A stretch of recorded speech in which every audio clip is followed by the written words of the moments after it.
Alright, so the last part of what you need to know about Unit 2 is related to electrons. So electrons are very, very important in chemistry, and we're going to get into how they relate to light, but then we're going to get into bonding and all that kind of stuff too. But right now, let's figure out how it relates to colors and how, like when you did the flame test, or maybe you haven't done it yet, but when you light different elements up with a flame, they emit different colors. So how is that? But first we need to make sure we understand the basics of light. So we have blue and red. Let's just use those as simple. Now, I think the one thing that I could relate to maybe with you is if you go on a campfire and you're trying to roast a marshmallow for s'more, to make a s'more. And I want you to, like, if you want to cook it really fast, so the s'more that you're trying to make, you have to do it really quickly. So what flame in the fire would you want? Because there's red and blue. And I think you naturally kind of know that the blue flame is a lot hotter. So you can cook your marshmallow and have your s'more a lot faster. So the idea is this is going to be a low energy and this is going to be high energy, okay? So that's important to understand. So I'll put NRG as energy, just as an abbreviation. This is low energy. All right, so the whole idea here is that the higher the frequency, the more energy. The lower the frequency, the lower energy. So colors are related to energy in a way. All right. So when you give an element more energy, it's going to emit a higher frequency. All right. So that's kind of just the basics of it. Now let's get into how it would look of an element. All right. So I'm going to just draw it's called a Bohr diagram. I guess I'll write that down. All right, so you can look this up if you would like, but this is a simplified version of an element, of like how electrons are in an element, in an atom, I should say, okay? So in an atom, you know, you have your protons in the middle and you have your neutrons, but we're not really worried about that, okay? There's more about it where there's energy levels. So let's just say we're right here. And I'm going to fill this in, as that's the core where the protons and neutrons are, okay? So we're not really worried about that part. But we have, for this example, we have 1 energy level, 2 energy levels, and 3 energy levels. So this has 3 energy levels. Okay, that must mean, by the way, it's in row 3 of the periodic table.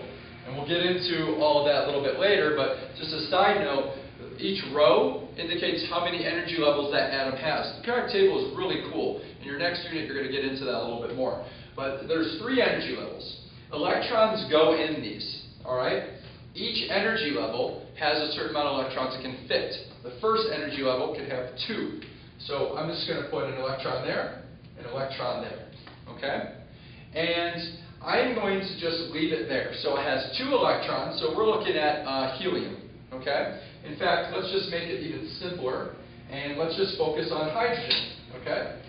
So hydrogen has 1 electron, and that electron can move, all right? So the first thing on how you can make a color, so I might make a little note here of color, how it actually happens. So number 1, I'm going to add energy, all right? So I'm going to add energy to the atom. I'm going to add energy to the atom. So basically, I'm going to add a photon, it's called, or some sort of energy, and photons are just packets of energy. That's just a name for it. And you hit this electron with energy, it gets excited. Okay? So the electron gets excited. All right? When it gets excited, it's like having Mountain Dew or something like that, where it has a lot of caffeine and it wants to move. So it's going to move now, all right? Depending on how much energy you put into it, depends on how many energy levels it moves. Now, there are more energy levels available for every atom, but I'm just going to simplify and just put 2 more than the one that this electron is in. Let's just say it goes into energy level number 2. So it's going to move here. So now the electron is at energy level 2. So that's the next step. So the electron moves up in energy levels. Okay? So after it moves up in energy levels, it runs out of energy. Just like if you had a Red Bull or something or Mountain Dew, you're going to run out of energy. So that electron goes back. So electron moves back. Electron moves back. All right? So it moves back to the original position. So I'm going to draw that. But as it does, it goes back and it emits light. So let's just say that this is not very high energy. So the electron goes back to the original spot. But now, as it does, it emits light. Because if it's at high energy and it's going to low energy, there's a difference of energy now. So the energy has to leave, and it goes in the form of light.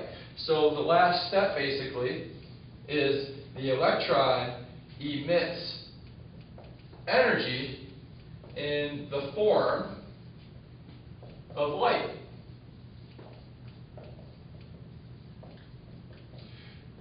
So that is energy. Light is energy. So you can see that if it emits red, the electron did not move that far up in the energy levels. It did, if it was going, let's draw another energy level. Let's kind of keep going with this. What if I had, a couple extra, and, let's say that the electron, I'm going to use just a black color just to indicate, I'm going to move this electron, so no longer are we moving there, right? We're going to take this electron, and I'm just going to put an E now, and let's move it all the way to energy level 5, all right? So it's now here. So instead of the red color, it's at a higher energy level. The electron itself is at a higher energy level. So it's going to go, it has to go all the way back. If it's going to go all the way back, right, after it gets excited, it's going to go all the way back. So it moves back, but now it's going to emit energy in the form of light. Well, what kind of energy is 5 energy levels compared to 3? Well, if 3 was red, you'd expect 5 to be more energy, more frequency. So you'd want a color maybe that's a little darker. So maybe purple or blue. So let's just say it emits blue. So a little higher frequency, and it emits blue as the light. So it depends on where the electron goes in the energy levels. So we're going to get into kind of more about the math behind this that relates to it, but this is the basics of how light is emitted. So make sure you know these steps. You're adding energy to the electron. The electron gets excited and moves up. Depending on how much energy it has, that's how much it will move up. The electron will move back, and then when it's done with that, as it moves back, it loses energy when it goes back, because you went from high to low. Well, there's some energy there that needs to go somewhere, and that's in the form of light, and there's your blue light.